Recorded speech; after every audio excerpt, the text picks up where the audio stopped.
Good Frank. morning. There you are. Good morning. How are you this morning? I am fabulous. How are you? I'm good. Cool beans. So Nellie's coming in. How are you, Nellie? Hey, Hey, good to see you. good morning. How are you guys? Or ladies? I say guys because Californians. Oh my gosh, the first time I got called dude in California, and it was admittedly by somebody who was probably not even drinking age or 30, I can't tell anymore. But anyway, it said dude, and it's like not a dude. But in California, you're We dudes. always say, dude, stop. Yeah. Yeah, I don't know. I try not to, but it Doesn't could. hurt Hollister shirt. Now, have you been to Hollister? Uh, uh, Not the yeah. store, the actual town. Not the store, the town, Oh, Hollister. I don't know what that is. It's dumpy as hell. Nobody knows this. It's Oh, hilarious. Good morning, Bree. good Good morning. morning. How are you feeling? Human. Oh, human is a great thing. Yeah. How are you? Yeah. Yeah. It's Christopher's still negative, so that's good. Oh, thank goodness. Kids don't get stuff. Well, I mean, Yeah. they get everything, but not this. Another one of my twins tested positive, but he has no symptoms except for he lost all sense of taste. Wow. That would be, if you're going to get COVID, I would think the great way to get COVID, as long as you know you're going to get your sense of taste back in a week or two, because you feel great and you have a diet aid. Right. Right. But he's like, my soda tastes like water. Yeah. Yep. Nothing tastes like anything good. So he's drinking more water. I remember distinctly getting carrots and ranch, and I took a bite and I'm like, all it is crunchy. And what does it matter? Why do I need ranch? And I just ate Oh carrots. wow. Yeah, I was like, nothing mattered. All it was a sense of sensations of salty. You could feel salt, you could feel sugar, you could feel spice. But you Feel. couldn't taste any of it. You just feel it. So I don't know, weird. Anyway, morning, Michael. Oh my God, can I not even get my coffee drinking before you start? Good morning, sunshine. Okay, well, I'll get the sunshine picture for you in a minute. All right, you do that. I got sunshine outside my window. So I got it all over here. I'm sitting outside on the back patio, gazebo. love it. Love it, love it, love it. That's where I had my breakfast this morning. That's what I'm doing now because it's so gorgeous in the morning. It's breakfast outside. Normally I garden for about 45 minutes or an hour, but today all the sprinklers were going and I'm like, you're not gardening in that. I'm just going to enjoy this and the birds and all that good stuff. So it's nice. My day starts when I wake up. I haven't set an alarm clock in over 40 years. Nice. I usually wake up between 5 o'clock to 6. Today I slept until 5:45. I get up, I get a cup of coffee, I watch the stupid news. Mm-hmm. I go to the gym. Depending if I got to hit the road, I'll take a shower there. If I don't have to and come back here to the house, I come back here and take a shower, get all my stuff set up, and I come to see your all's pretty faces. Ah, I will take that. I'll get a ticket too. Yeah, I've been mean to you ever since, so I might as well be nice to you once a year. It's just enough to throw the whole thing off. Even though it's not your birthday. Could be. It's not, but it could be. So, I know it's not. Because you know my birthday, right? I do. Well, there you go. So, I know a lot of that. You just had it. I did. So when I started dating my husband, who has a bunch of friends that are really into Star Wars, the first year before the whole, early on we were dating before the whole Facebook wasn't huge or anything like that. So where you get the announcement, all of his friends were wishing me happy birthday. And I'm not used to people that I know kind of, but not like super, you know what I mean? Who know my birthday. And I was getting all these wishes and I'm like, how do you all know my birthday? And they're like, oh my God, you have a Star Wars birthday. I was like, seriously? So my husband may have been dating me because I have the Star Wars birthday. We're not sure. He's Look, over here. you were just chasing younger men. What can we say? I did. I really, really did. And I was so, Yeah, I yes, know a lot about you. there you go. I wouldn't date him for a while because he was so much younger than me. And as a matter of fact, so he was 34 and I was 41 or Not that much. 42. And he was something like that. It's you, peanut gallery, be quiet over there. He was dating a 21-year-old girl when he started dating me. And all my friends were like, 21? And I'm like, I know. And they were like, aren't you concerned? And I'm like, what the hell could they possibly talk about? The Beatles, there's 4, you know? I mean, you can't have, there could not have been conversation happening. That's all I'm saying. I dated a girl. We were going to get married, but another story. She was 17 years younger than me. I'm so glad you finished with younger than me because all I heard was she was 17 and I was like, But she was very mature. We were on the same level of everything. are you sure that's because of her maturity and not your?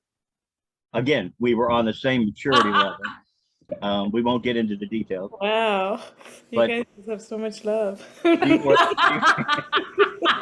She worked as a correctional officer at the jail. There's the commonality. Go on. What? But it's a very stressful job and it doesn't pay well. Right. She wanted to be a cop, but she couldn't be a cop. I don't know why, I didn't ask, but she ended up in the jail and she was there for like 3 years or so. She was there for a year when we were dating and I was self-employed and I was so busy. I had 5 other employees and I needed help doing the books. So I said, just quit that job and go to work for me. So for 9.5 years, she worked with me. We did everything that I didn't want to do. And then, of course, other issues, and we ended up not together. But she was 17 years younger, which I didn't know her age for about 3 or 4 months. Wow. Because I didn't care, you know, Right. just things fit in. And then when I found out her age, it's like, okay, should I do this? Yeah. No kidding. And then I met her parents. Her parents are my age. Oh, okay. We got along. We're going to leave this conversation now. Yeah, but we got along great, her and our parents. We're going to move into real estate. Good morning, Lisa. How are you over there? Aloha and sunshine. Hold on. Okay. Okay. Holding on. Can you hear me? I can totally hear you. Okay. Yeah. This is my time when I get ready to go to the gym, which is why I haven't been on because I have to be at the gym at 6. And but I thought after talking to Gary, I was like, I got to listen in at least while you guys are doing your thing, and I'll be getting in the car here in a bit. Totally cool. Just full disclosure, on Wednesdays is my accountability call with David. It's the half hour right before this. I am always in the bathroom. That call always surprises me. It's always like, oh yeah, it's that time. And I'm getting makeup and hair, all that kind of stuff. Like as long as I'm out of the shower when it starts, we're good. I'm glad you order to said get to makeup the- and hair. Yeah, in order to get to the gym, I needed an accountability partner. The only time I could get one and actually work was 6 o'clock in the morning, and it's working. I feel so much better. So, Accountability buddies are the way to go, man. They really Yeah. are. yeah. All right, let's hear some good stuff. Who's got some good stuff in real estate? Finally got all my checklist organized. Nice. Very nice. I did deposited my earnest money yesterday for the rental property that we're picking up. So I'm happy about that. Okay. Yep. Did you get a copy of the receipt? I have a copy of something over here. Yeah. Right. If you did, email it to me. If not, don't worry about it. I'll get it from Cloud. Okay. I have something. We'll see what that is. All right. Okay. Who else has got some good news? I got another price reduction yesterday. I love that. How did you go about getting that? I called every one of my clients and I talked to them about the market, and the one that decided yesterday to lower his price really didn't want to. And then he called yesterday and left me a message because I was with other clients, and he says, you know, Lisa, I think you should drop that price. So let's just go ahead and do it and get it sold. Okay, good. So he was the last one. Love it. So Yeah. we used to, you had to drop prices back then. I mean, that's just what the market was doing. You had to come in below, and then if the market slipped further underneath you, You had to come down again. And one of the things that I would do is we started just signing price reductions on the listing appointment. Like we took Yeah. the listing and we did a series of price adjustments, and we called them adjustments. Nice picture, Michael. And then the other thing that I did was I considered myself a success if I did 2 things in a day. One of them was do my lead generation and follow-up. And then the other thing was move some piece of business forward. Moving a piece of business forward meant a contract. For me, a contract meant either I put a buyer under buyer brokerage, I took a list, and that went to my buyer's agents. I took a listing, and if I could, or I wrote a buyer up on a piece of property. Again, I didn't do that, the buyer's agents did that. But if none of those 3 things happened, then someone got a price adjustment. And I literally would start at the list of whoever was the last person to have a price adjustment down, and then just started working my way through it. Like, you've been here the longest, you're going down, you're going down, you're going down. And somebody, and I was like, it's your lucky day. You're getting it down. Yes, After how long do you do the price reduction? it depended upon the market. So here's the standard rule that a well-priced home, it doesn't matter what the market is doing, is going to get an offer within 15 days. I don't care if the market sucks or the market's good. If the market's good, it'll be less than 15 days. But if you're priced right, statistically, NAR stat, 15 days, you're going to get your offer. You know you need a price adjustment if 1 of 2 things is going on. 10 offers, no showing. Hang on, no. 2 weeks, no showings. 10 showings, no offer. That's the rule. 2 weeks, no showings. 10 showings, no offer. Then you are overpriced. You're flat out overpriced. Okay. So you had your hand up, Michael. Okay. Totally disagree with all of Hang on, do that again. Go on. Totally disagree with all of it. Really? I'm moving you from the middle of this Zoom and I'm putting you down over here in the corner. All right, continue on. I disagree with price reduction. Why are you reducing prices? You're chasing the market down. Yes, you have to Why get not? below it.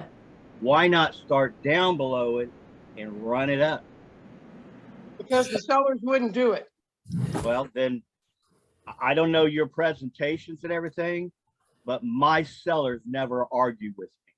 When I tell them what I'm going to do, and I tell them you don't have an opinion in this, this is what I do in my business and how it works, and I get it done. For instance, Eustace, over by you. I wanted to put it on the market at 219. He wanted to do it at 260. I said, no, you're never going to get 260. I need a lot of eyes on it. I'm putting it on at 219 or I'm not doing the deal. I put it on at 219 and I have a final contract here for 245. Because everybody that called me wanted to know why it was priced so low. My remark is, so everybody can see it and come in and give me the highest price. To run the market up. Yeah. So When you go to an auction, what do you start at? 0. You don't start at $1 million, you start at 0, and then they auction you up. So I use it as an auction. Go ahead. Don't people think that there's something wrong with the property if it's priced so low? Sure, but they get to see 1 or 2 pictures and then they have to go see the house to see what's wrong with it. Then when they get it, I don't care what you think. I want you in the house. I want you to see the things that are there to make the decision. Just like Gina, we looked at how many houses online, oh, I don't know. and we went how many, and we went and physically looked at how many houses. I drove around and looked at 4 or 5 one day, I think, because that's all Okay. the further I could. And then we went and looked at 1. And why did we do it that way? Because 2 reasons. 1, because I know what it is that I'm looking for and want, and I don't want to waste your time. And 2, because no matter what, once the buyer has gone and looked at a few stuff, even if they don't know squat about real estate, they get a really good feel for this has got a good value to it and this one does not. And Right. you get that value after looking at about 3, maybe 4, even if you've never bought before.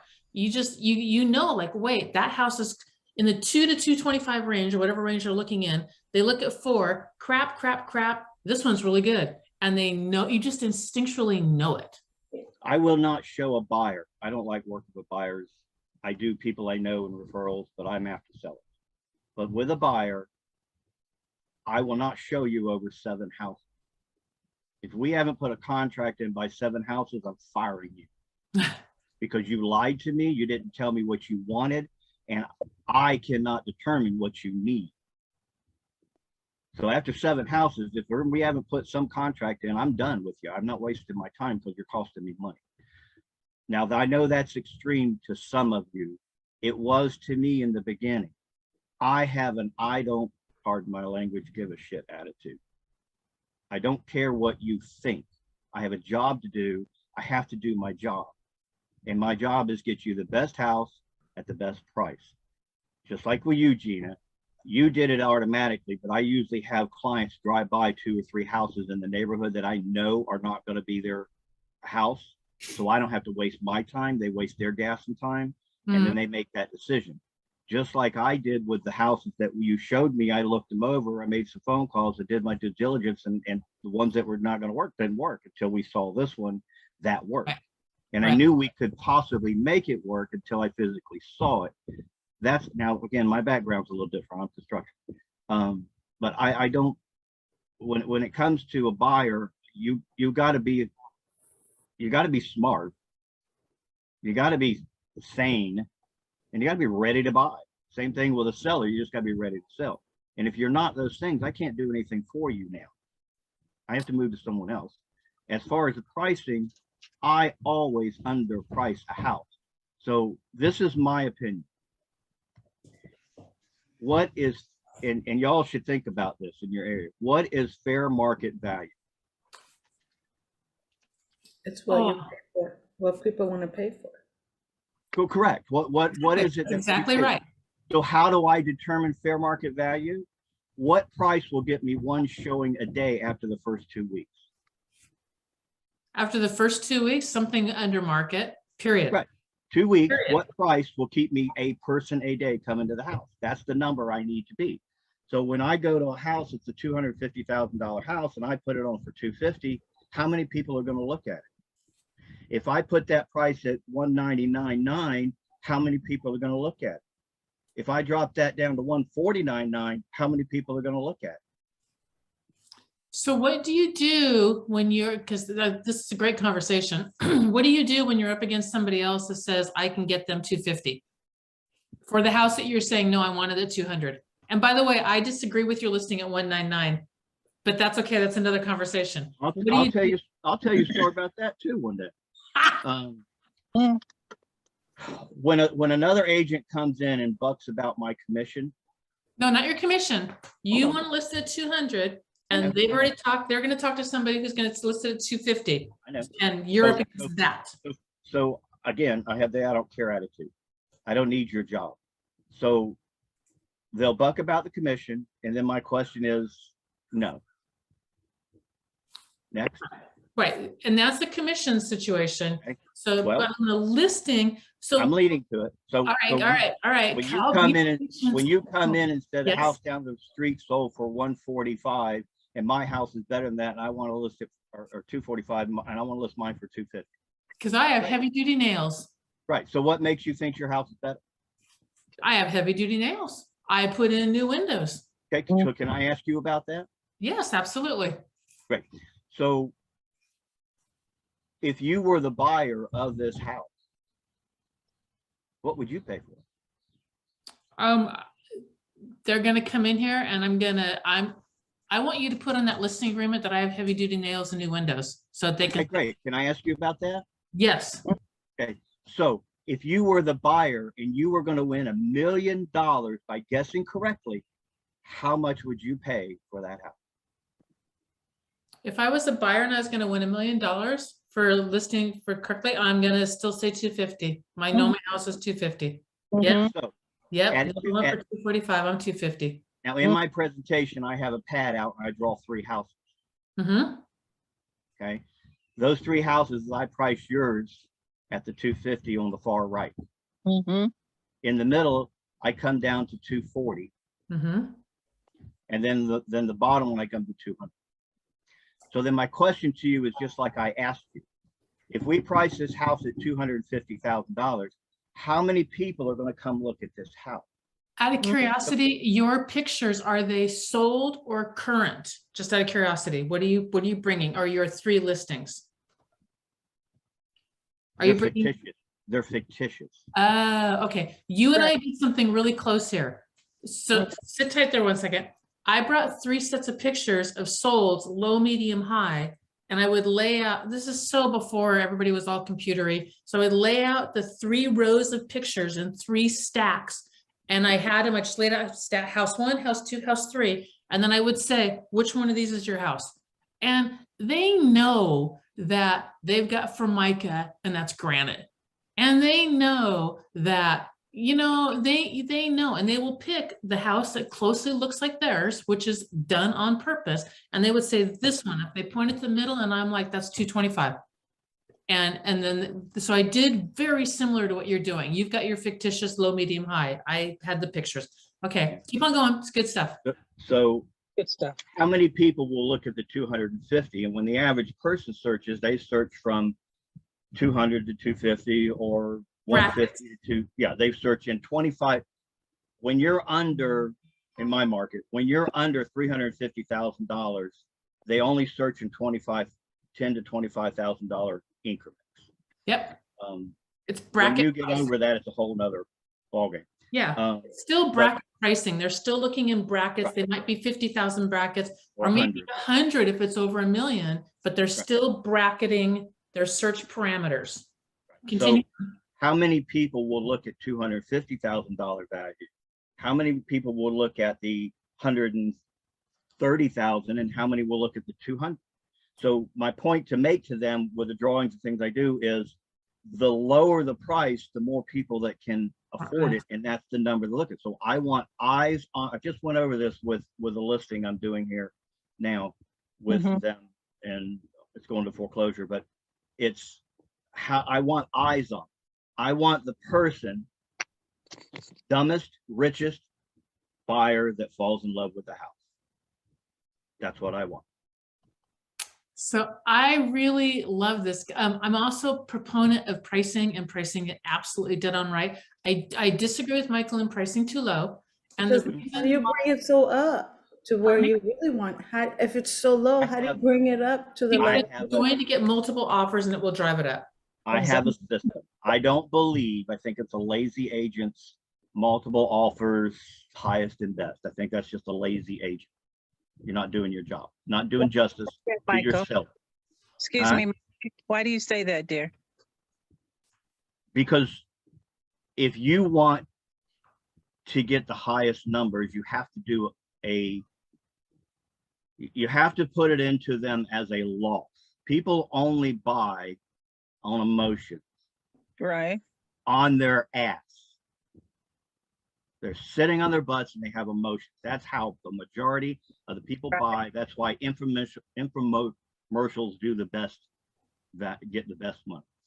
So when you do multiple offers and all this stuff, everybody's coming in, but you never call that one agent and find out pertinent information, which I have a list, you know, how much can they put down? How much could they put down? What is the FHA, VA? Do they got, you know, I have a bunch of series of questions to weed out buyers. But my thing is, when I call that agent, that buyer may be getting a finance, but they may have the cash, and I've had this happen. They may have the money to pay cash for it.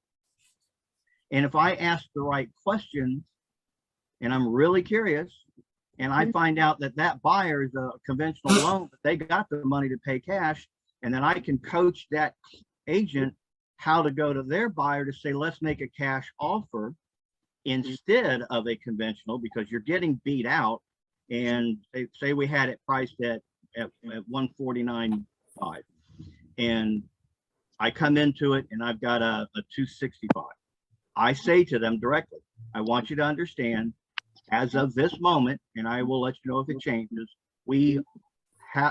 your buyer has to be over 265 to win this. Can you disclose that legally in Florida? I didn't tell him how much the bid Okay, was. all right. So some states, the reason why I ask, in California, you can absolutely disclose all the details on every level. Look, No. we're gonna have to beat this, and this. In Washington State, the exact opposite, you couldn't disclose anything.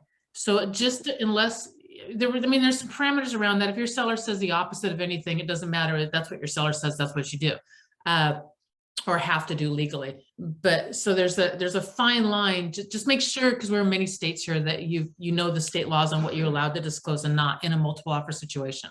I have an obligation to my client, buyer or seller. Period. So I'm not That's your giving first away, obligation. I'm not giving away information. I don't do dual transactions unless it's vacant link, because that puts me in a liability that I don't ever want to go back to court. I've lost $250,000 fighting a court battle before, so I'm not doing that again. So I do not give you any information if you're not my client. If you're my client, I'm gonna spill my guts to everything I know. But if you're not my client, and I don't tell people what the contract price is. The words are, as of this moment, you have to be higher than $265,000. Wow. You actually tell people that. Interesting. So And here's I have a spreadsheet that when my bids come in, the offers go on a spreadsheet, so I have to go back with contracts. And I did that too. I had a spreadsheet. And then I take that spreadsheet and I go through everything. And the first thing to weed out are FHA, and then VA, and then conventional to cash. Wow. And my deals are not about the highest number. My deals are about the best number that will close. VAs and FHAs have a tendency to fall apart. When they fall apart, they get their money back. In a cash deal, after your inspection period, you are no longer keeping your deposit. It is mine. It's a non-refundable deposit after your inspections, and that goes on the counter offer when I send it back. And I keep those deals. I don't lose those deals. I've never kept anybody's money, ever, because that's how I'm putting it in. I can't do that on FHA and VA. I do not take contingencies upon appraisals. If you're worried about the appraisal, you ain't got money to buy my house. Because if someone comes in $10,000 higher than you, or the appraisal comes in $5,000 less, you got no money. You just messed up with my time, which is valuable, which is an average of $300 to $500 an hour when I'm on the phone. And then you've screwed up the seller, because now that perfect buyer is gone. They bought something. So now I'm going to have to lower the price for them. They're not going to get the money they're getting. So I'm kind of mean about, well, I'm very controlled over that stuff of what I'm trying to accomplish. But I will call each individual. It's a courtesy for me to pick up the phone and call you. Wouldn't you want me to call you that you're not getting the bid, or you need to change your bid or something? Instead of me just not call you and ghost you like most agents do. Huge pet peeve of mine, because they're not doing their seller any service at all, It's because a you don't lazy know what you could have got. I They're agree. lazy. They're not doing their damn job. I agree. I got a pet peeve, and I don't mean any disrespect to anybody. I know we got to pay bills, but this is a business and this is a company. And if you're not running your company and your business full time as that, what do you do? All right.